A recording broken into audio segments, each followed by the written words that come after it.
Аромат, Четыре крыла. ну, четырехкрыло.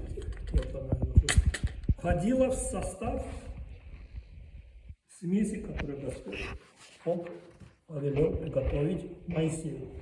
Как называется? Это называется этраплевра, тетраптера по латыни, на других названиях разные. Айдан, потом прекесы даже называется в Африке, и уаяк в Нигерии называется. И вот я читал источники, что многие толкователи Библии утверждают, что они входили в состав знаменитого этого благовония, которое Господь повелел, значит, Моисею приготовить.